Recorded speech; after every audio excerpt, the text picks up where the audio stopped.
Bonjour, bienvenue à la 14e édition du Printemps de l'économie, le temps des rapports de force, qui se passe dans un magnifique lieu emblématique de la démocratie et de la démocratie sociale. Et donc il revient à notre hôte de prendre la parole en premier. Monsieur le Président du Conseil économique et social, cher Thierry Baudet, merci de nous accueillir pour cette 14e édition.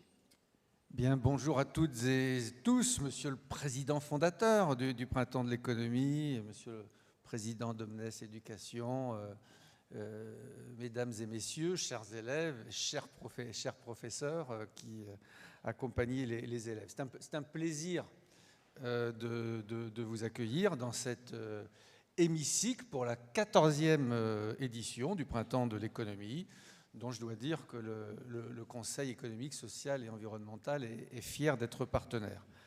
Et merci, cher Pierre Pascal, d'avoir choisi cette année encore un thème qui nous oblige à regarder le monde tel qu'il est, le temps des rapports de force. Parce que il est vrai que les rapports de force ont toujours structuré les relations internationales. Mais ce qui change aujourd'hui, c'est la brutalité avec laquelle des acteurs de premier plan bafouent les règles qui ont été patiemment construites au fil des ans, celles de l'ONU, celles de l'OMC, celles des traités internationaux. Et on est dans un monde où le droit cède devant la force, où la vérité scientifique est de plus en plus souvent ravalée au rang d'opinion, et où le temps long, celui des transitions indispensables, est souvent court-circuité par l'urgence permanente. Alors dans ce temps des rapports de force, il faut qu'on essaie d'être lucide sur notre pays, la France, sur notre continent, l'Europe, dans ce paysage. Et il faut qu'on mesure que notre continent, l'Europe, a perdu une part considérable de sa base industrielle. Il faut qu'on mesure qu'on dépend beaucoup de l'extérieur pour des biens et des technologies que nous devrions maîtriser. Il faut qu'on observe qu'on a probablement trop longtemps sous-investi dans notre défense en déléguant notre sécurité à d'autres. Et puis quand la guerre revient sur le continent européen, on se rend compte des difficultés qui sont les nôtres. Et puis on pourrait parler de la gouvernance.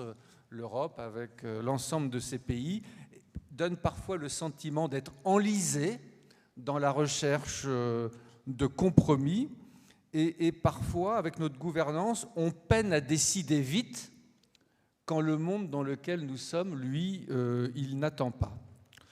Et donc, ce sont des sujets qui nous préoccupent au CESE. C'est pour ça qu'on est heureux d'accueillir le Printemps de l'économie, parce que ce diagnostic, on le pose sans complaisance dans nombre de nos travaux.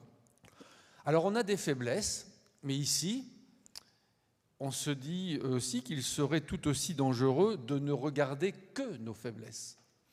Et parce que l'Europe, la France, l'Europe, elle possède une force considérable. Et moi, je pense que cette force considérable, nous avons trop souvent tendance à la sous-estimer. Nous sommes le continent le plus avancé au monde au plan social. Ça signifie quoi, très concrètement, par exemple, que l'espérance de vie y est parmi les plus élevées de la planète. L'état de droit, c'est une réalité vivante chez nous, ce n'est pas un slogan. Globalement, les droits fondamentaux sont protégés. La liberté d'expression, la liberté de la presse, la liberté syndicale sont effectivement exercées. On pourrait dire aussi que ces dernières années, l'Europe, elle a bâti des politiques environnementales parmi les plus ambitieuses au monde. On est assez pionnier aussi dans notre réflexion sur la bonne manière d'utiliser le numérique et l'intelligence artificielle, avec un souci de protection des personnes que pas grand monde d'autres n'assume de par le monde. Je pense à tous nos règlements sur la protection des données qui sont nés en Europe et dont j'observe qu'ils ont été sous différentes formes adopté par des dizaines de pays, notamment en Amérique latine ou en Asie. Et donc on voit bien que tout ça, à la fin, ce n'est pas une faiblesse, c'est un modèle. Et probablement que ce modèle, nous n'avons pas à en rougir.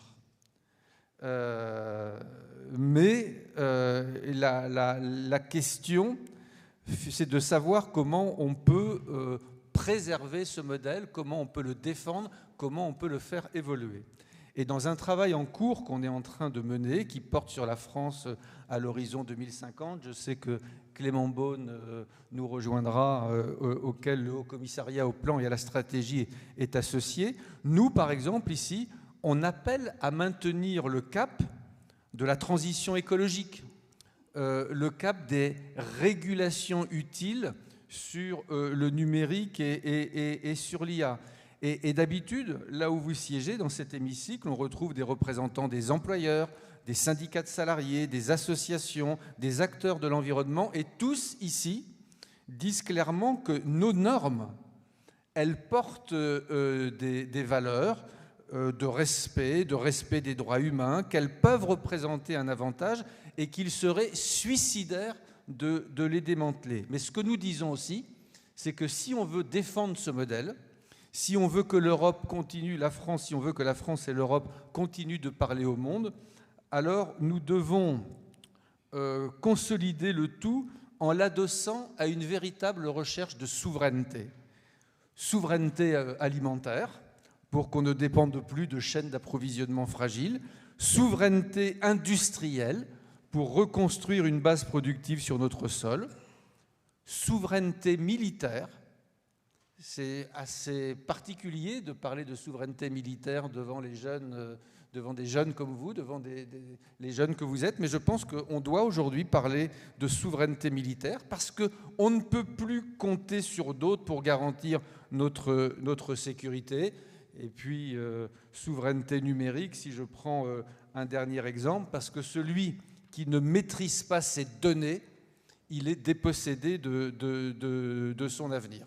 Donc il faut qu'on adosse ça à un modèle de souveraineté et il faut que notre Europe, elle arrête d'être naïve, il faut qu'elle serve de bouclier, il faut qu'on impose de la réciprocité commerciale, il faut qu'on fasse de l'ajustement carbone aux frontières, il faut qu'on ait des clauses miroirs dans les accords internationaux.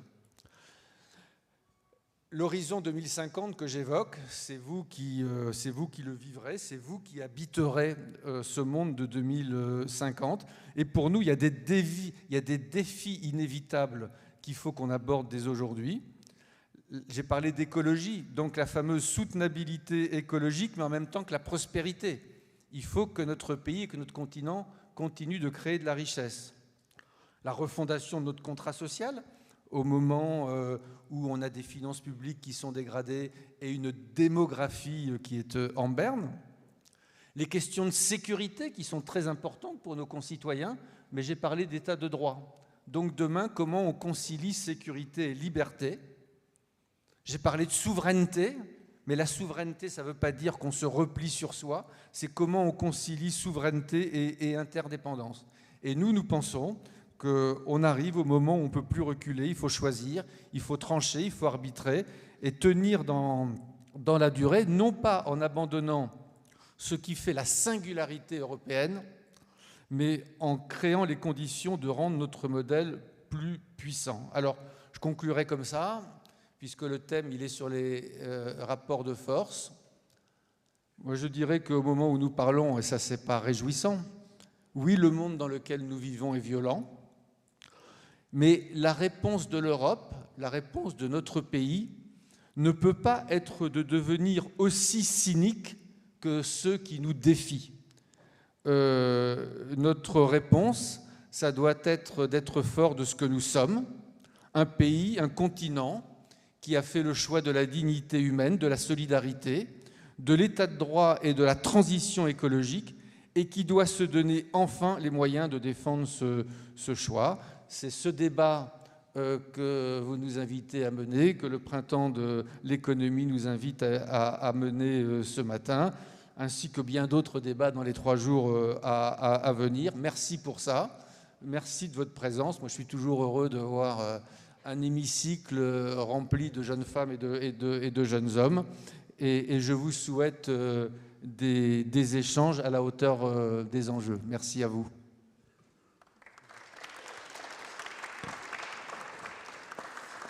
Merci beaucoup, Monsieur le Président du Conseil.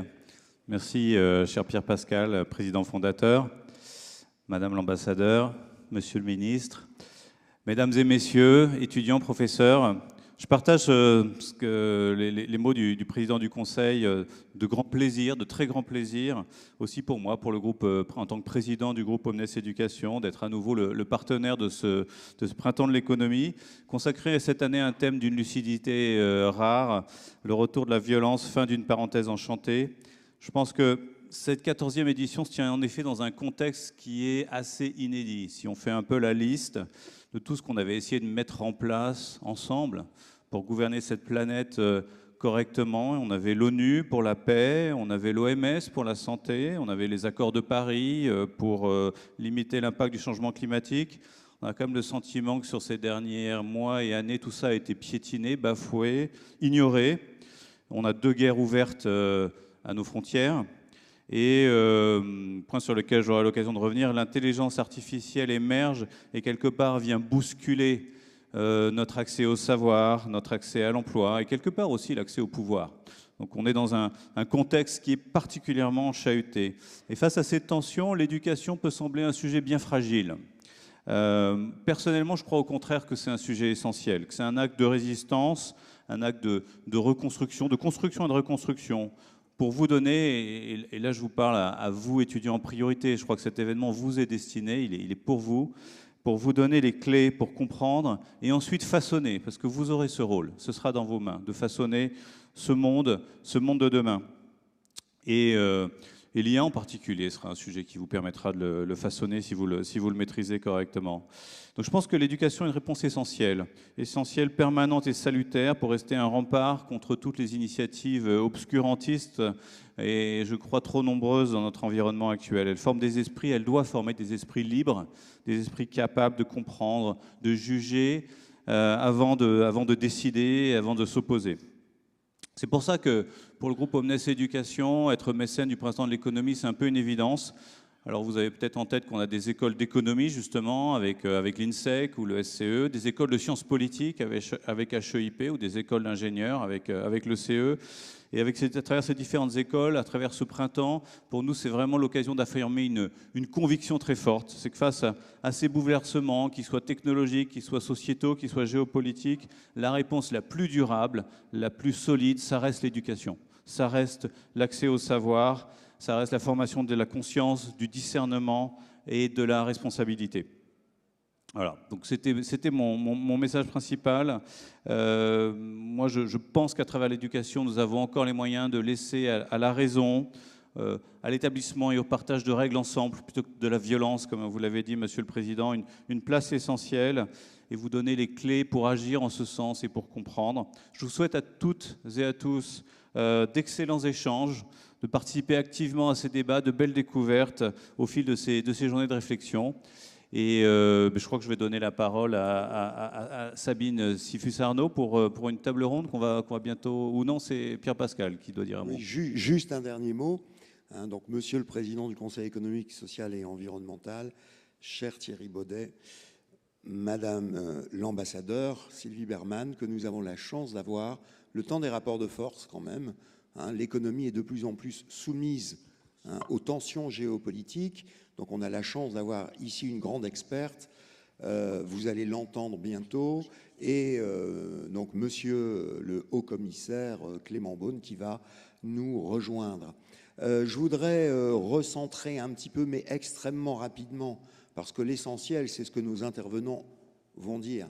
Mais c'est vous, lycéens, d'ailleurs, j'en reconnais quelques-uns que j'ai eu en classe avant que je quitte avec regret, mais aussi avec joie, l'éducation nationale. Et je voudrais m'adresser aux élèves. Pensez, je parle au pré-bac, parce qu'il y a aussi des gens du supérieur, mais pensez que les sujets de bac qui tombent, ou des sujets de concours, tous les ans, ils sont traités au printemps de l'économie. et que parmi les sessions, les 29 que vous allez avoir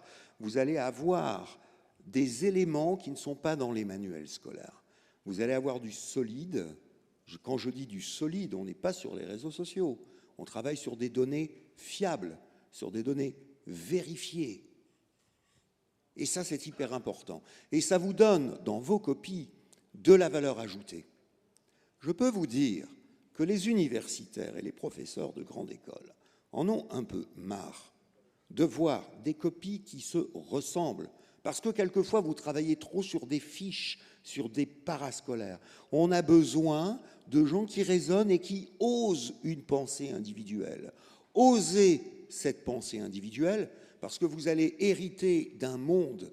Il est tel qu'il est, il est violent, il sera peut-être difficile, mais nous avons aussi plein de sources d'espoir, notamment au niveau européen, si on décide d'être ce que l'on est, une puissance. Comme dit Maurice Godelier, un grand anthropologue, n'est-ce pas? Souvent en Europe, on affirme ce que l'on croit, mais on n'impose pas ce que l'on est.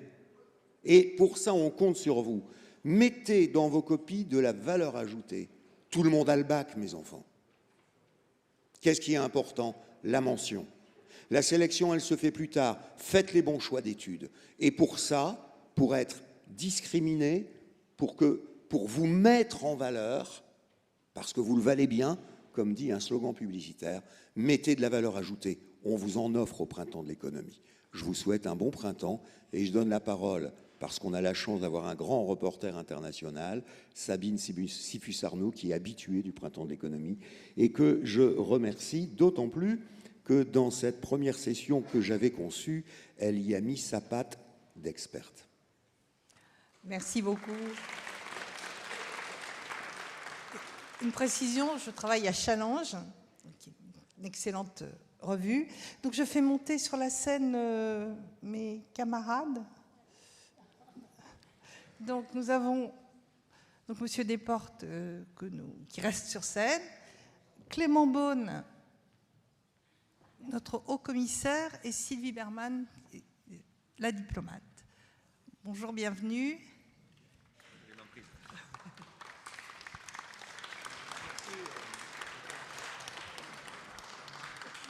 Donc j'enchaîne très vite puisque vous avez un petit peu mordu sur notre temps, messieurs. Voilà, bon. Donc bienvenue à cette session inaugurale pour laquelle nous avons 3 des meilleurs spécialistes. Donc je vous les présente rapidement. Donc Sylvie Berman, que beaucoup d'entre vous voient probablement sur les plateaux de télévision d'information en continu, parce qu'en général, elle est une des rares femmes et surtout une des rares personnes extrêmement posées, qui jamais ne parle tort à travers, mais qui au contraire a toujours des arguments précis et qui parle bas, donc on l'écoute. Alors que parfois il y a du brouhaha dans ce type d'échange. Sylvie Berman est une diplomate hors norme, puisqu'elle a été à la fois ambassadeur de France, la première femme ambassadeur de France en Chine, la première femme ambassadeur de France au Royaume-Uni au moment du Brexit, et la première femme ambassadeur de France en Russie. Donc elle connaît très bien ces 3 pays, et donc évidemment elle a une extraordinaire expertise. Je passe à Clément Beaune, qui lui aussi a une vie riche. Il est énarque. Il a commencé tout jeune dans la politique en étant au cabinet de Jean-Marc Ayrault, Premier ministre. Et quelques années plus tard, moi, je l'ai rencontré comme conseiller pour les questions européennes pour le candidat Emmanuel Macron. Puis, il a été conseiller pour les questions européennes à l'Élysée. C'est un des co-auteurs du fameux discours de la Sorbonne de 2017 sur l'avenir de l'Europe. Il a été ministre des Affaires européennes, ministre des Transports, député, et aujourd'hui, il est haut-commissaire à la stratégie et au plan. Enfin, Marc-Henri Desportes, que vous avez déjà entendu dans son propos liminaire, donc qui est le président exécutif du groupe Omnes Éducation depuis septembre 2025. J'ai vu dans votre signature électronique que vous êtes même CEO. Donc vous aussi, vous avez eu une carrière riche. et variés, donc à la fois à l'international, en France, dans la fonction publique et dans le privé. Alors, je cite 2 postes, parce qu'il y en a une très longue liste. Vous avez été donc notamment, vous avez supervisé la direction des systèmes d'information du groupe BNP Paribas en Italie, et dirigé les stratégies d'innovation et de transformation numérique chez Atos. Avant d'entamer la discussion, 2-3 observations à propos liminaires. D'abord, je voulais saluer les étudiants qui sont présents ici, donc qui arrivent de Paris, de la région parisienne, de Versailles, Rambouillet, Créteil, Rezé, Bordeaux, Brest. Et nous avons en ligne des étudiants du Maroc, de Norvège et d'Haïti, qui peuvent poser des questions en ligne avec le hashtag Printemps de l'économie. Bon, ça, c'était Et donc, pour mes 3 propos liminaires que je voulais vous énoncer un peu à la volée, j'ai interrogé notre nouvelle meilleure amie à tous, l'intelligence artificielle, pour savoir quels étaient les mots qui étaient les plus recherchés depuis le début 2026 en matière de relations internationales sur les réseaux sociaux. Donc j'ai demandé en français, en anglais, en chinois et en arabe. Et c'est à peu près le même hit parade qui ressort à chaque fois. C'est Ukraine, Gaza, Iran, Chine, Taïwan, Trump. Et dans le hit parade chinois, il y a en 9e position diplomatie du loup guerrier. Donc peut-être que Mme Berman nous expliquera. En tout cas, on est bien dans notre thème. Donc on le voit, hein, les relations internationales ont changé. Nos 3 intervenants précédents nous l'ont bien expliqué. Donc depuis février 2022 et l'intervention de la Russie en Ukraine, depuis le retour de Trump au pouvoir. Justement, 3 indices de cette évolution depuis Washington. Depuis quelques mois, le ministre de la Défense de Trump a changé de nom. Maintenant, c'est un ministre de la guerre. La guerre en Iran s'appelle Epic Fury, alors qu'il y a 20 ans, l'intervention en Irak s'appelait Iraq Freedom, donc liberté. Donc c'est un point de vue qui est très différent.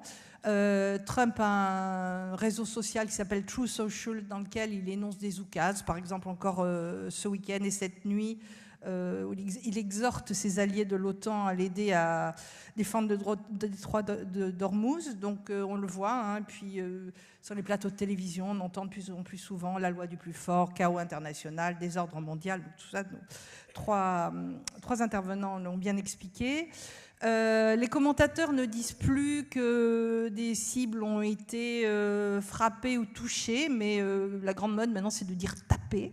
Donc c'est très trumpien, c'est le hit américain. Et enfin, un nouveau mot, c'est un peu diffusé dans tous les salons, revues, etc. C'est le mot brutalisation. Donc on voit qu'il y a des changements. Nos intervenants vont commenter et analyser Madame Berman sur le plan diplomatique, Clément Beaune sur le plan économique et Monsieur Desportes sur le plan éducation avec une incursion dans l'IA. Chacun, vous aurez 5 minutes. Avant de vous passer la parole, je voulais terminer par le début d'une tribune qui est parue dans Le Monde le 7 mars, qui a été écrite par l'économiste Thomas Piketty, que je trouve très intéressante pour notre débat.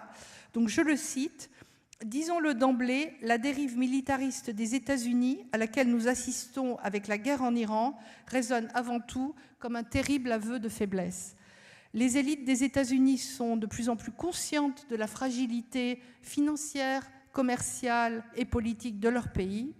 Les plus nationalistes d'entre elles en ont tiré la conclusion que la seule solution était de mettre les armes sur la table. » Donc je passe la parole à Madame l'ambassadeur.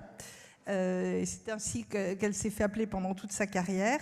Avant de vous la donner totalement, je voulais juste dire qu'en 10 ans, vous avez publié 4 livres, dont je cite rapidement les titres. La Chine en eau profonde, Goodbye Britannia, Madame l'ambassadeur de Pékin à Moscou et L'ours et le dragon l'année dernière, donc se référant évidemment à la Russie et à la Chine. Donc est-ce que la diplomatie peut reprendre ses droits? Vous avez 5 minutes.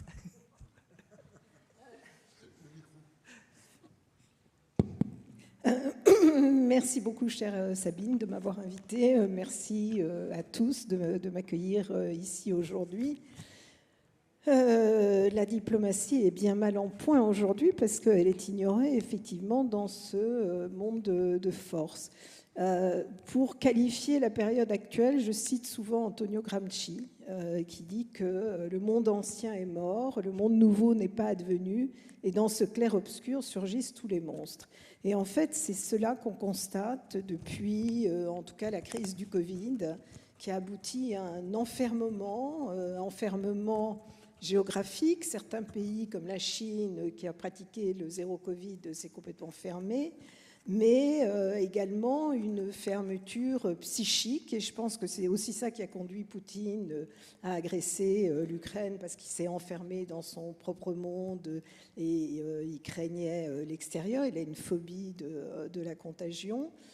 Donald Trump, qui parle d'abord d'isolationnisme et en disant qu'il ne serait pas celui qui déclencherait des guerres et qu'il mettrait fin aux autres guerres. On a un peu oublié le début de sa présidence où, en fait, au contraire, il cherchait à obtenir le prix Nobel en revendiquant le nombre de guerres auxquelles il avait mis fin. On voit aujourd'hui, avec ses prétentions sur le Groenland, l'intervention également au Venezuela pour arrêter Maduro, et puis aujourd'hui, le déclenchement de cette guerre, effectivement, Epic Fury. Alors, ce qui se passe aujourd'hui, c'est que, en fait, c'est la période des mâles alpha, et que c'est un retour des empires.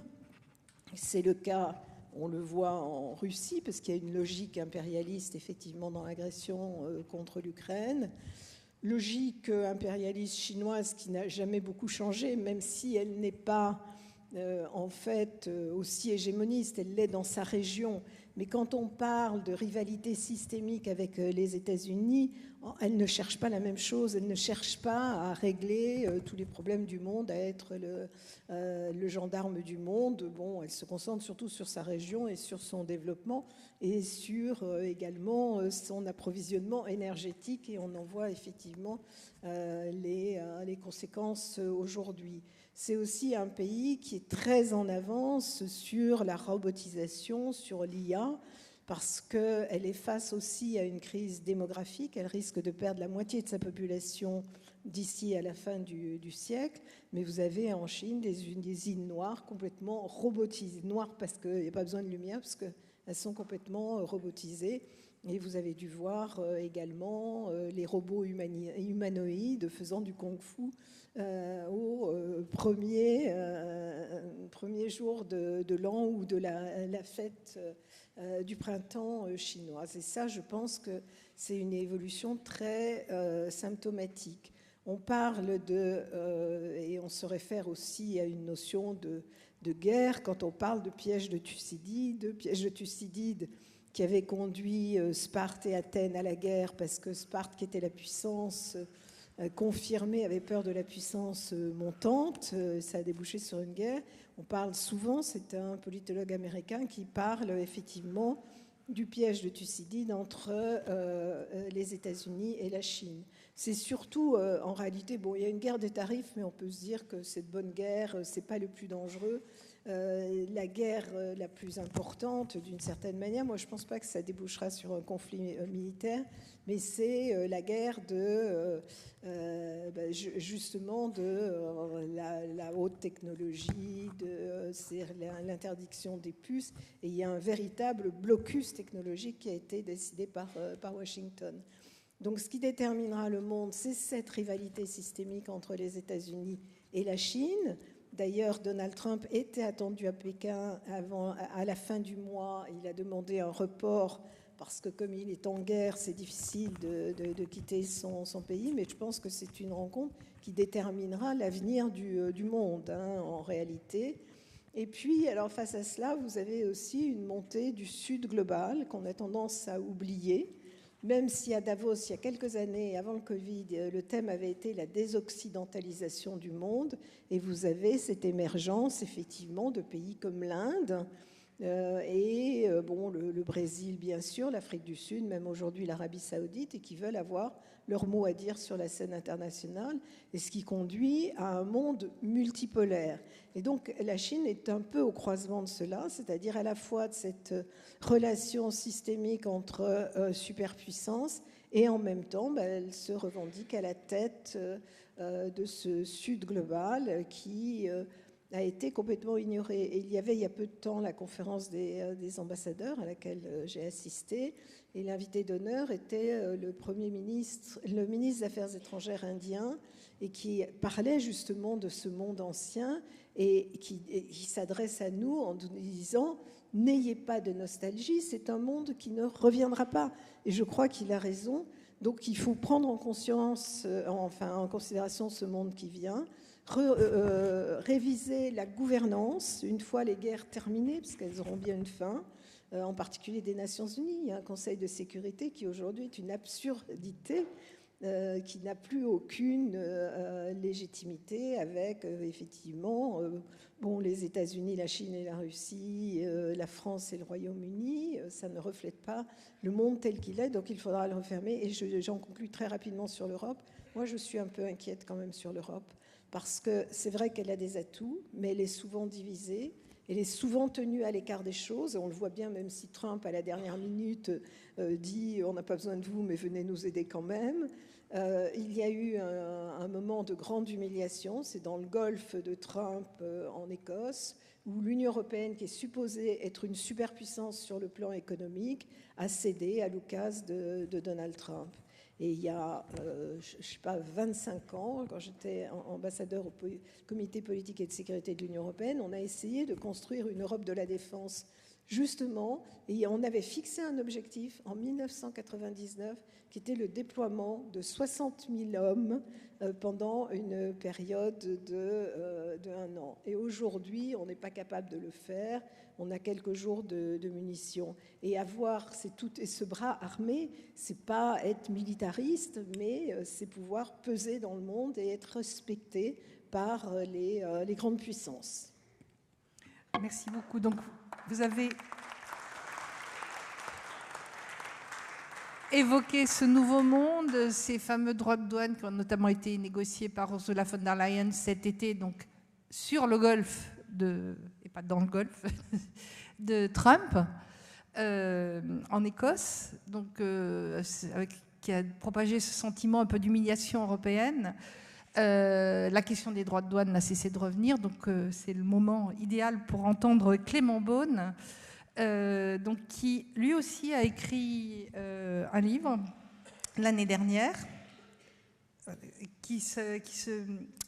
vais y arriver, qui s'appelle « Je dirais malgré tout que la politique est belle », qui a participé à la série Parlement et qui a aussi publié au nom du Haut Conseil un rapport il y a 3 semaines sur la Chine, nouveau rouleau compresseur et comment y répondre. Et donc, est-ce que vous pouvez nous dire si la politique économique peut rectifier le tir, et y compris grâce à des mesures de rétorsion sévères que vous prenez? Merci 5 beaucoup. minutes. Merci beaucoup. Ravi de vous retrouver, chère Sabine, de retrouver Sylvie Berman. Et je crois que c'est une première, en revanche, pour que nous soyons sur un panel ensemble. Merci au CESE de nous accueillir et merci au Printemps de l'économie pour son invitation. Je suis ravi de pouvoir dire quelques mots, même si le sujet est un peu lourd. Le thème de la violence et puis les tensions géopolitiques, économiques, internationales. Peut-être juste 3 mots de contexte. Sylvie Berman le disait. On a vécu, nous, Européens, pas m'empêcher de commencer évidemment pour parler de Chine ou des États-Unis par l'Europe. On a vécu, nous, Européens, dans sans doute une triple fausse idée sur l'effondrement ou la disparition de la violence. On a pensé que c'était la fin de la guerre, dans son expression la plus brutale, telle qu'on la voit aujourd'hui par exemple en Ukraine, c'est-à-dire le conflit armé, la résolution, entre guillemets, des tensions, des différends par la force militaire. On a pensé que tout ça, c'était le passé, puisque nous-mêmes, nous avons essayé, et d'ailleurs plutôt bien réussi à travers l'Union européenne, de nous en préserver, de nous en désintoxiquer en quelque sorte.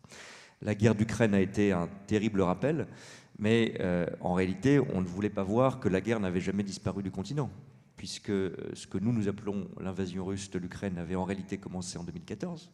Et quand vous allez dans un pays balte, dans un pays de l'Est de l'Europe, ils le disent comme ça. Eux disent la guerre d'Ukraine, c'est 2014, c'est l'invasion de la Crimée. Et puis nous avions vécu, alors vous n'étiez pas né, moi j'étais relativement jeune, même tout petit, peu de temps après la chute du mur de Berlin, qui était censé être ce moment de libération, de triomphe de la démocratie en Europe, et ça l'était en grande partie.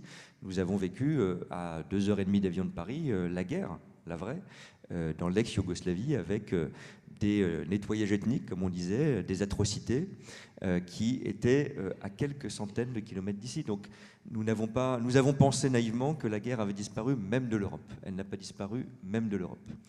L'autre élément que nous avions en tête, c'était que les tensions, alors j'aime pas qu'on mette le mot guerre à toutes les sauces, mais ce qu'on appelle parfois guerre commerciale, on va y venir, les tensions entre grandes puissances économiques, technologiques, pouvaient se régler, devaient se régler, allaient naturellement se régler par des règles. C'était effectivement ce grand moment, on y faisait référence en introduction, de l'Organisation mondiale du commerce, des accords environnementaux. Encore récemment d'ailleurs avec l'accord de Paris, donc ça n'est pas si vieux, on pensait que les grands biens communs, comme on disait, le commerce international, l'environnement mondial, on allait les régler par des conférences des Nations Unies, des textes qui seraient ensuite appliqués par tous. Et l'Organisation mondiale du commerce était un très bon exemple. Elle avait été tentée et elle avait échoué juste après la Seconde Guerre mondiale. Et on s'est dit, dans le moment où triomphe le modèle capitaliste et le modèle démocratique dans les années 90, on va enfin arriver à se parler entre gens de bonne compagnie. Et donc, quand on aura un problème commercial sur un secteur économique, sur notre industrie, on ira devant un juge international à l'Organisation mondiale du commerce qui dira « Ah bah c'est pas bien, monsieur les États-Unis, madame l'Europe » ou l'inverse, comme vous voulez. Il faut pas mettre un tarif, il faut pas mettre une barrière commerciale, etc. Bon, ça n'est plus comme ça que ça fonctionne, on le voit bien. Puis le troisième élément, on y reviendra, je ne veux pas être trop long, c'est qu'on avait pensé aussi que cette violence avait quitté nos débats internes, nos débats nationaux. La fameuse brutalisation, polarisation qu'on met aussi un peu à toutes les sauces, c'est quand même une réalité de notre vie démocratique et politique. Alors nous sommes en période d'élection et c'est une démocratie vivante, tant mieux, la France et beaucoup d'autres pays partout en Europe. Mais on a bien vu que la tension dans le monde politique, dans le débat politique, dans le débat parlementaire par exemple, on est ici dans un hémicycle apaisé, il y en a qui sont un peu moins apaisés quand vous regardez les images par exemple de l'Assemblée nationale, et c'est une tendance lourde. C'est une tendance lourde, et vous regardez le Congrès américain ou des débats parlementaires en Europe, on n'est heureusement pas dans la guerre. Enfin, on est dans une violence et une absence de compromis extrêmement forte dans nos débats. Sur la Chine en particulier, pour zoomer sur ce sujet, nous avons effectivement au commissariat à la stratégie au plan publié un rapport que je crois important, pour d'abord montrer, Sylvie Berman parlait à juste titre de la charnière Covid, que ce qu'on pensait être une pression ou une menace forte, mais en quelque sorte un peu stable, voire en voie d'atténuation, la concurrence commerciale chinoise dans beaucoup de secteurs industriels, en fait était en train d'augmenter et touchait, notamment depuis la crise Covid, tous les secteurs économiques, industriels européens et tous les pays européens. On a regardé 150 secteurs dans les 27 pays de l'Union européenne. Je ne vais pas les énumérer, je vous rassure, mais ce n'est pas seulement la voiture, on voit bien qu'il y a une concurrence chinoise très forte, ce sont les batteries, ce sont les machines-outils, c'est la chimie, c'est l'industrie pharmaceutique. Je ne veux pas être déprimant, parce qu'on a des atouts, on va y venir après, mais on a, en gros, je reprends un slogan publicitaire, moi aussi des années 90, il y a moins bien mais c'est plus cher. C'est-à-dire qu'en Europe, on produit parfois moins bien en termes de qualité aujourd'hui, et aux États-Unis pareil d'ailleurs, que la Chine, pour beaucoup plus cher, parce qu'on n'a évidemment pas le même système social, pas les mêmes règles environnementales, et tant mieux. Ça, c'est un problème majeur. Il y a des réponses à ça, et pour aller droit au but, ce qu'on dit, évidemment, c'est pour faire aussi débat, mais c'est que si on se contente d'avoir nos réponses d'Européens, Sylvie Berman disait parfois on est trop lent, c'est certain, c'est-à-dire on regarde un problème commercial, on fait une enquête, ça dure 1 an et demi, et puis après on met une petite barrière, c'est-à-dire un tarif pour dire bah, c'est pas bien, vous avez du dumping en Chine, donc on va vous mettre un petite taxe supplémentaire pour compenser. C'est ce qu'on a fait dans un secteur qui est, je crois, bien connu aujourd'hui, les panneaux solaires, qui sont très importants pour la décarbonation de notre économie. Bon, bah aujourd'hui, 85% de la production est chinoise, parce qu'au début des années 2010, la Chine a vendu, avec du dumping, c'est-à-dire avec de la subvention, concrètement, des panneaux solaires beaucoup moins chers que les panneaux solaires américains et chinois, et on a mis 2 ans à réagir, trop tard. Toute notre industrie a disparu. Toute notre industrie a disparu. Donc on risque de vivre ça à grande échelle si on n'y prend pas garde et si on n'apporte pas des réponses plus fortes. Alors ça peut être des droits de douane, ça peut être des questions de change. Évidemment, c'est mieux de passer par la coopération, mais il faut toujours montrer dans la coopération qu'on est capable d'aller plus loin en dernier recours et de se protéger, parce que sinon, dans un monde qui est plus brutal, vous n'êtes tout simplement pas crédible. Et donc je pense que ce que doivent retrouver les Européens, c'est un certain goût de la puissance, qui n'est pas le modèle Trump, qui n'est pas le modèle chinois, mais qui est un gage de crédibilité, de respect, d'efficacité. Et je finis sur ce point. L'Europe est très faible, parfois, je le dis avec tristesse, comme Européen convaincu. Mais elle est en même temps notre seule chance. Parce que si on croit que sur cette question commerciale, sur les questions sécuritaires, internationales, nous serons forts, Allemands seuls, Français seuls, Italiens seuls, c'est un fait, peut-être une évidence qu'il faut rappeler, jamais. Et donc c'est évidemment par la construction européenne accélérée, peut-être parfois avec plus de fédéralisme et plus d'ambition, on y reviendra, qu'il faut qu'on arrive à retrouver de la force. Merci Clément. Donc, pour résumer, voilà. Donc, tous les deux, vous nous avez expliqué que pendant 70 ans, on a vécu sur une sorte d'illusion des dividendes de la paix. C'était le mot qu'on aimait utiliser, qu'on n'entend malheureusement plus aujourd'hui. La solution passe peut-être par l'éducation. Donc je passe la parole à Marc-Henri Desportes. Alors, je précise juste que Omnes Éducation forme chaque année 40 000 étudiants, dont 18 000 alternants et 10 000 cadres. Donc vous avez une vision très large de la question. Et avant de vous passer la parole, je vous cite, le jour de votre prise de fonction, vous disiez « Dans un monde en mutation rapide, porté notamment par l'essor de l'intelligence artificielle, le défi de l'éducation me semble plus crucial que jamais. » Donc, merci beaucoup pour cette transition. La transition est toute trouvée. Merci beaucoup pour cette transition. Donc 5 minutes, vous aussi, pardon d'être... Oui, bien sûr. Je vais être bref. Mais effectivement, sur ce sujet du retour de la violence et des rapports de force, j'ai effectivement un prisme particulier, éducation, et puis aussi technologie, parce que c'est le monde dans lequel je viens, et je crois qu'on l'a dit, la technologie de plus en plus maintenant au cœur de ces discussions de pouvoir, de géopolitique et de force. Vladimir Poutine, on va citer un expert en domaine de paix et de non-violence. Un mal alpha comme Madame Berman. Vladimir Poutine, quand il réunit les étudiants, donc vous imaginez, il vous a réunis, il est face à vous pour la rentrée. C'était la rentrée 2017. Il réunit les étudiants russes. Il leur dit une chose très simple. Il leur dit, celui qui deviendra le leader de l'intelligence artificielle, qui qu'il soit, deviendra le maître du monde. Et ça, c'est son message aux étudiants russes. Ça en dit long sur la psychologie du personnage et ses obsessions. Il ne parle pas de préserver la Russie, il parle d'être le maître du monde. Et il leur donne une clé de lecture, maîtriser l'intelligence artificielle. Au passage, il n'a pas réussi sur ce défi-là, ça c'est au moins un élément un peu rassurant, mais lui, très très clair sur le sujet. Si on prend une autre référence, Eric Schmidt, je ne sais pas si vous avez en tête, parce que ça date un tout petit peu, mais Eric Schmidt a été le PDG de Google. Donc l'entreprise de technologie, grosso modo, qui était pendant longtemps la plus puissante au monde et une des plus puissantes au monde. Maintenant, quel est le rôle de Eric Schmidt? Il est conseiller du Pentagone, donc conseiller du département de défense américain, en quelque sorte. Et si vous écoutez, il a fait une conférence TED dans laquelle il s'exprimait très clairement sur sa vision des choses. Eric Schmidt, lui, il a une vision du monde très simple que Madame l'ambassadrice a bien expliqué, c'est que l'affrontement, il est Chine-États-Unis, de façon ultime, et que de toute façon, c'est une course à la domination mondiale. Et que cette course, elle est centrée sur la maîtrise de l'intelligence artificielle. Et le premier qui sera sur le point de la maîtriser pleinement, c'est-à-dire d'arriver à ce qu'ils appellent l'intelligence artificielle générale, qui arriverait à un niveau d'intelligence nettement supérieur à l'être humain, et donc pourrait ensuite s'améliorer et aller à une maîtrise de tout sur tout. Et quand on est sur le point d'arriver à cette maîtrise, quelle est la conséquence naturelle? Alors, il le dit assez librement, il faut aller bombarder le data center du voisin. C'est obligatoire, parce qu'on ne peut pas le laisser arriver à ce niveau de maîtrise. Alors, il le dit avec cette simplicité, puis il rajoute « Ne vous inquiétez pas, ça n'arrivera pas avant environ 5 ans ». Donc il donne un petit peu de temps pour raisonner.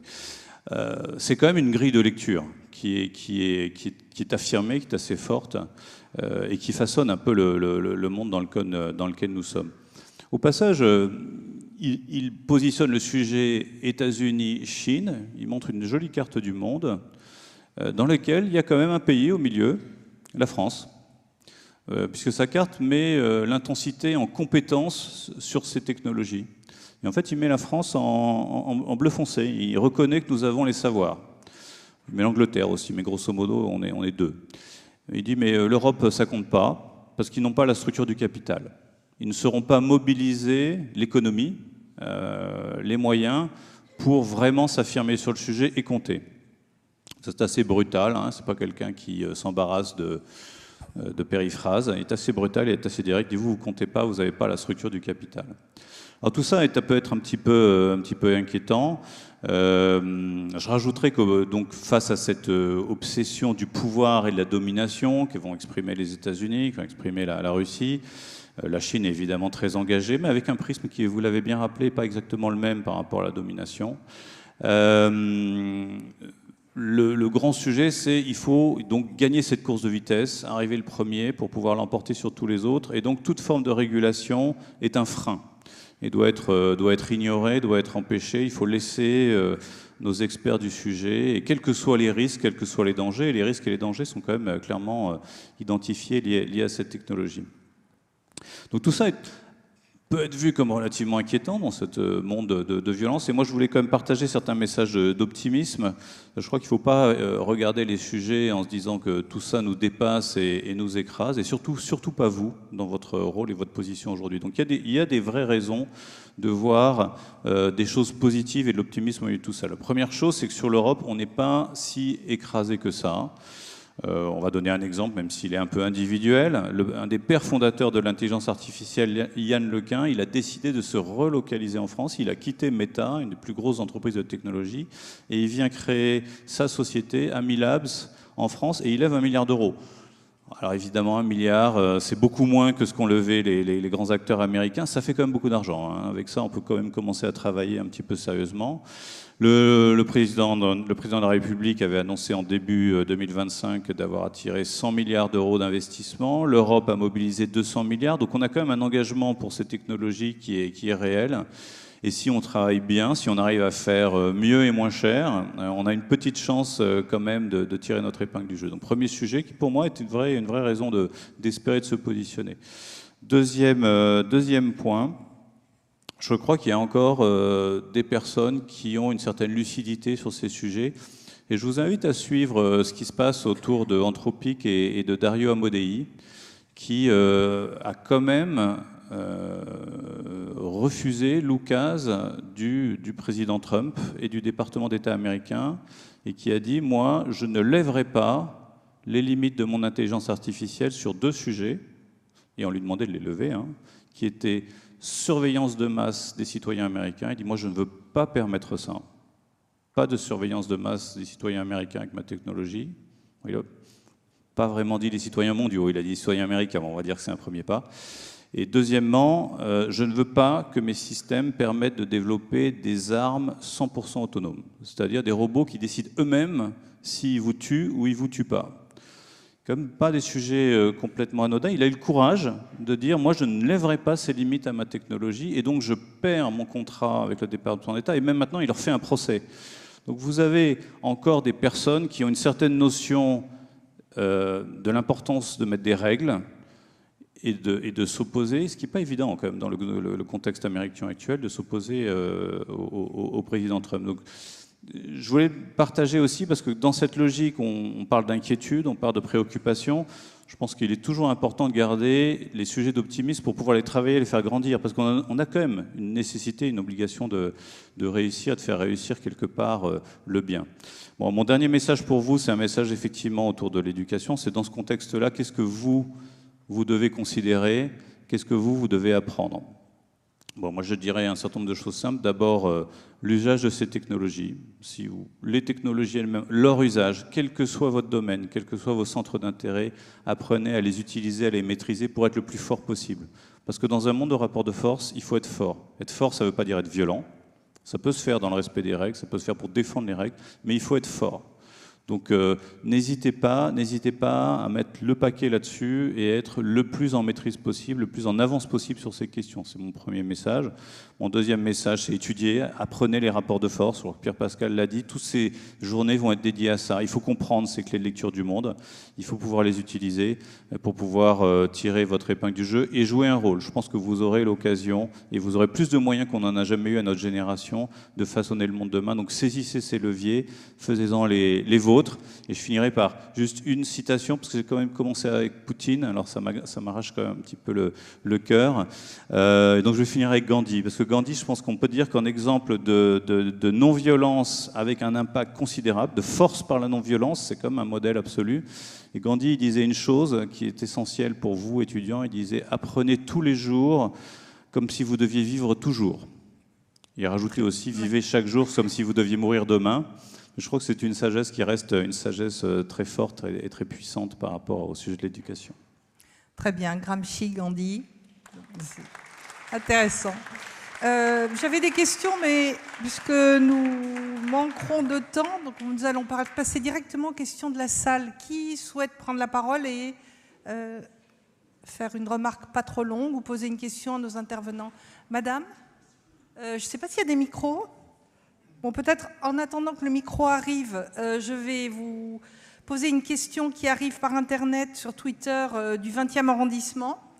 Une question pour nos experts, notamment Madame Berman, mais tous les trois, bien sûr, vous pouvez répondre. Après l'Ukraine, le Venezuela, l'Iran, quel territoire voyez-vous subir le déferlement de la violence? Alors, d'abord, la violence, elle existe partout dans le monde, parce qu'on ignore totalement le Soudan, le Yémen et la République démocratique du Congo également, où il y a des milliers de viols, de massacres depuis des années. Mais je me souviens qu'à l'époque, Madeleine Albright, qui a été la représentante permanente aux Nations Unies, à l'époque où j'y étais et qui était ensuite secrétaire d'État, disait il y a les guerres CNN et les autres. Bon, CNN a bien d'autres avatars aujourd'hui, ou en tout cas d'autres copies, et c'est vrai qu'on ne s'intéresse qu'à des guerres qui nous concernent nous. Et d'ailleurs, c'est ce que nous reprochent les pays dits du Sud global, c'est quand il y a une guerre en Europe, vous estimez que c'est une guerre mondiale, quand c'est une guerre chez nous, vous l'ignorez totalement. Bon, ça c'est une première remarque. Je ne sais pas où il y aura un autre déferlement de violence. En fait, le Venezuela, ça a été presque chirurgical, et c'est ce qui a créé une forme d'hubris aussi chez Donald Trump. Après les frappes contre les installations nucléaires iraniennes qui se sont très bien passées aussi, il s'est dit je vais faire la même chose en Iran, et là, il s'est heurté à la résistance du faible au fort. Alors maintenant, il y a encore un pays que Donald Trump a en tête, et qui est Cuba. Parce qu'en Iran, il y a l'idée d'une forme de revanche par rapport à l'échec de Carter et à l'humiliation de la prise d'otages des diplomates américains à Téhéran. Cuba, tous les présidents américains ont essayé de régler le problème, et Cuba est toujours là. Donc je pense que Cuba sera la prochaine cible de Donald Trump. D'autant que le secrétaire d'État, Marco Rubio, est cubain et donc assez pugnace. Clément Beaune, vous voulez rajouter un mot? Puis après on passe la parole à la madame. J'étais frappé l'autre jour de lire dans un magazine français, un autre challenge, mais très bien aussi, qu'un proche du vice-président américain, M. Vance, à qui on disait toujours est-ce que la politique étrangère américaine est interventionniste ou isolationniste, les fameuses catégories classiques, disait en ce moment elle est opportuniste. C'est-à-dire quand on peut empocher un gain rapidement pour un bénéfice politique ou économique sans beaucoup de dommages, on y va.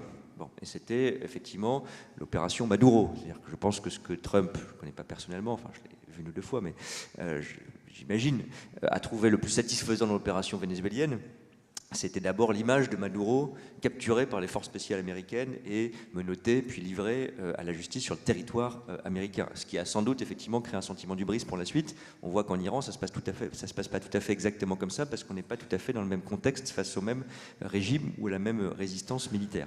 Et je finis juste avec cette citation qui m'a frappé aussi. C'était un journaliste américain, M. Thompson, qui disait ça.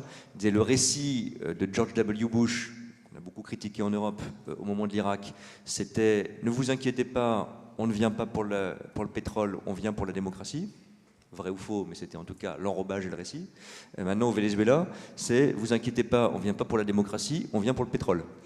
Bon, ce qui montre quand même le changement d'approche, sans doute avec la base MAGA, sans doute avec, dans beaucoup de pays, les États-Unis, le Trump en sont un représentant très fort, ce sentiment national qu'il faut d'abord, brutalement, y compris par l'action militaire, défendre ses intérêts et ne pas faire confiance à une forme de coopération internationale ou de droit international.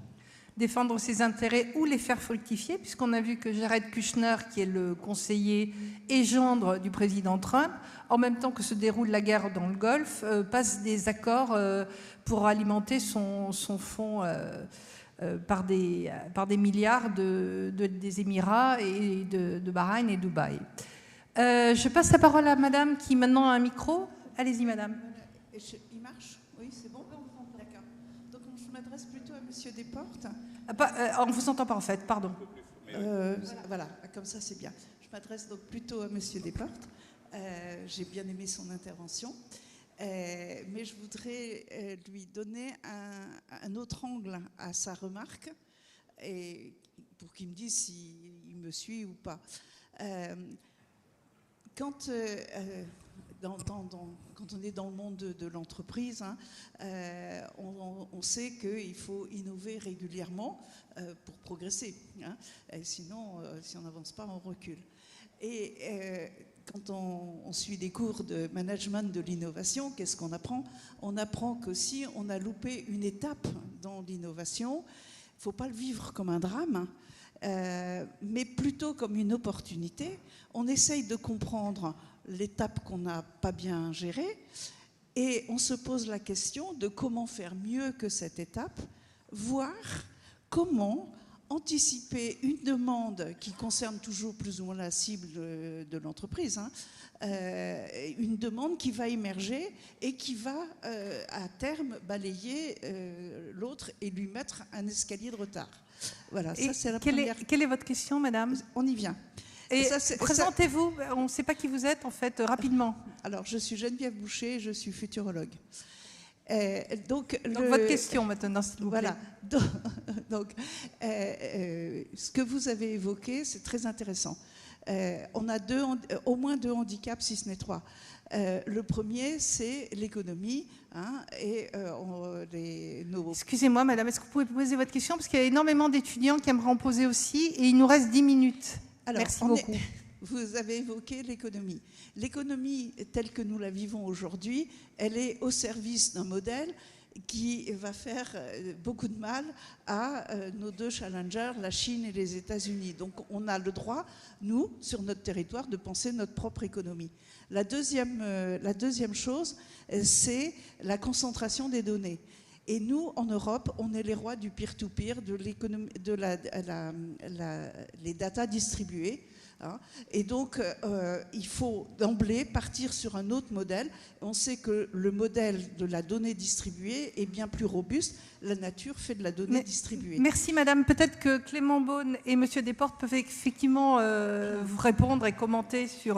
Je vais terminer quand même avec l'éclairage de Yann Lequin, vous plaît, que vous avez évoqué. Yann Lequin, il prend ses distances géographiquement et capitalistiquement parlant, parce que d'autres approches de l'IA sont possibles.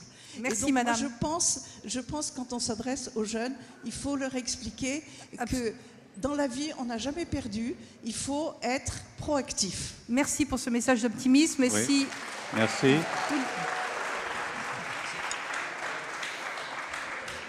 En tout cas, vous avez emporté l'adhésion complète sur votre déclaration. Merci pour vos mots. Oui, il faut être proactif. Oui, il faut pas considérer que la technologie, elle s'arrête. Et on peut penser un cran plus loin. Yann Lequin, il essaye de faire l'IA différemment. Oui, on peut penser plus loin. Et je pense que le fait d'avoir un modèle ouvert en Europe, avec des données effectivement distribuées, partagées, ça peut nous permettre d'aller plus vite et plus intelligemment sur le sujet. Donc moi, je suis plutôt positif. Et peut-être que si on est meilleur, par exemple, sur les sujets de l'ordinateur quantique, on va pouvoir faire beaucoup plus frugal, moins destructeur pour la planète et plus efficace. Donc, si on réfléchit, si on travaille, on trouve des solutions. Très bien, pardon. Je m'assurais qu'il n'y avait pas d'autres questions sur Internet. Donc, des questions dans la salle. Moi, je voudrais entendre tous ces jeunes là qui... Voilà, voilà, monsieur. Excusez-nous, on ne voit pas très bien, on a la lumière dans les yeux. Présentez-vous rapidement. Allô, vous m'entendez? Oui.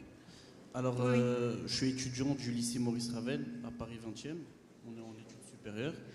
Et du coup, vous avez évoqué à plusieurs reprises Donald Trump. Et moi, ma question, c'était comment ça se fait que le président Donald Trump, il donne cette impression que il peut faire ce qu'il veut sans aucune répercussion, que ce soit de l'ONU ou même de l'Europe, etc. Et que, au final, peu importe la décision qu'il va prendre, tant que ça joue en sa faveur, eh ben, il va la faire sans se dire que quelque chose va se passer en retour.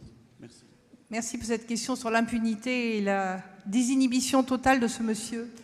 Du mal alpha, je ne sais pas.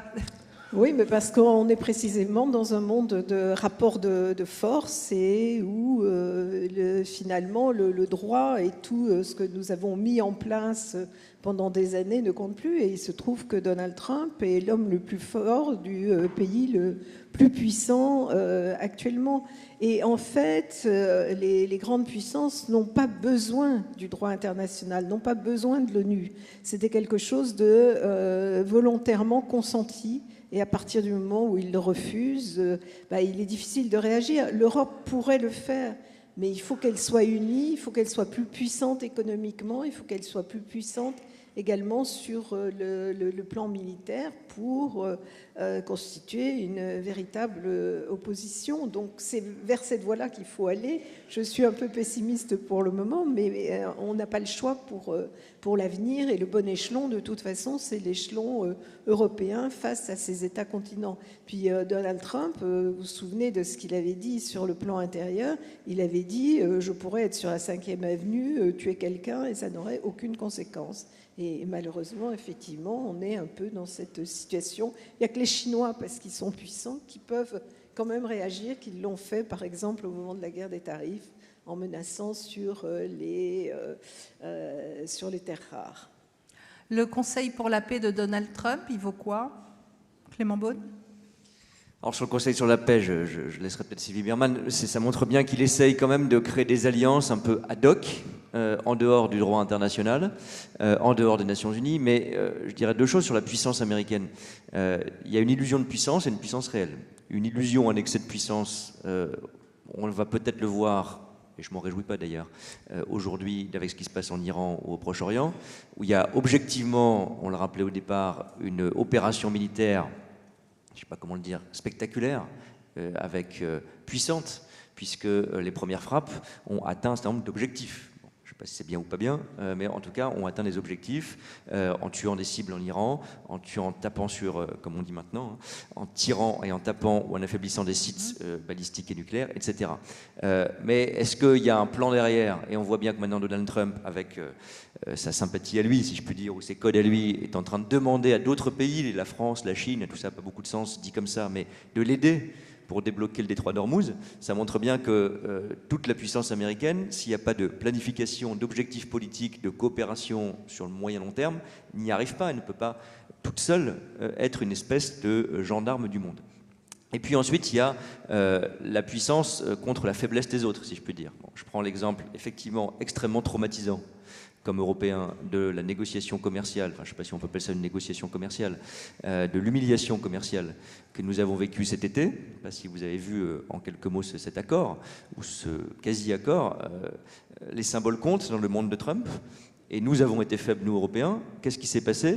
La présidente de la Commission européenne est allée, pendant les vacances de Donald Trump, chez lui, sur sa propriété privée, d'ailleurs dans un pays européen qui est le seul pays qui n'est plus dans l'Union européenne aujourd'hui. En Écosse, même si on aime beaucoup l'Écosse, au sein du Royaume-Uni. Bon. Et elle a dit, on va trouver un accord commercial qui n'a d'ailleurs même pas été signé. Donc ce sont des engagements en l'air, qui sont censés nous protéger d'une guerre commerciale avec les États-Unis pendant quelques temps. Mais pourquoi on s'est fait humilier? Parce que ce n'est pas la seule faute de Mme von der Leyen, la présidente de la Commission européenne, qui a fait, je pense, une erreur. C'est parce que Mme von der Leyen, elle a été sous pression de beaucoup d'États européens, qui disait il faut absolument trouver un deal avec les Américains, même si on sait qu'il n'est pas très bon, même si on sait qu'il est très temporaire, parce que sinon ils vont nous lâcher en Ukraine, s'ils vont nous lâcher sur tel ou tel domaine de sécurité. Et quand vous êtes la Lituanie, quand vous êtes la Pologne, quand vous êtes un pays menacé physiquement probablement par la Russie, bah, vous avez besoin de la sécurité américaine. Donc, parce que nous, Européens, nous ne sommes pas capables aujourd'hui, et c'est ça qu'on essaye de construire, mais c'est long et compliqué, de prendre le relais des États-Unis pour notre propre sécurité fondamentale. Tant qu'on est dépendant, on est faible. Et quand on est faible, les autres sont plus puissants et les autres apparaissent plus puissants. Je pense que c'est ça qu'on vit. Je ne dis pas qu'il faut être comme Trump, c'est pas du tout mon rêve. Hein. Ou comme les États-Unis d'Amérique, c'est pas du tout mon rêve non plus, même s'il y a des côtés sympathiques aux États-Unis. Mais il faut en revanche qu'on soit autonome sur le plan militaire, qu'on soit capable de résister sur le plan commercial. Et encore une fois, on a une force. On parlait du Brexit. Chère Sabine et chère Sylvie, on a, évidemment c'était le Royaume-Uni, c'était pas les États-Unis, mais quand même, notre premier partenaire commercial, on a tenu bon dans une négociation parce qu'on était 450 millions, un marché 7 fois plus gros que le marché britannique, le marché européen, et qu'on a dit, vous pouvez sortir, on regrette mais c'est comme ça, on peut même signer un accord commercial avec vous pour l'après, mais à nos conditions. Et les Britanniques l'ont bien vécu, et malheureusement d'ailleurs, le vivent aujourd'hui, ils regrettent en partie le Brexit quand on regarde les sondages. Et ils ont envie de rentrer, autrement. Alors, on a déjà passé le... Donc, il nous reste 3 minutes. Donc, on a une dernière question. Vous nous la posez rapidement et vous vous présentez avant, s'il vous plaît. Merci.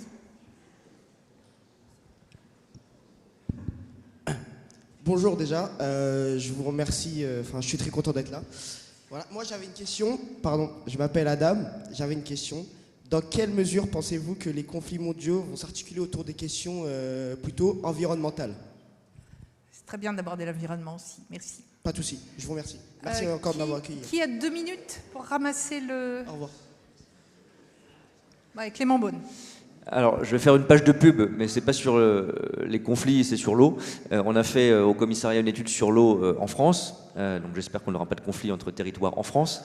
Mais on a bien vu que si on regarde tous les territoires français, y compris ultramarins, vous allez avoir en 2050 une énorme tension sur les usages de l'eau.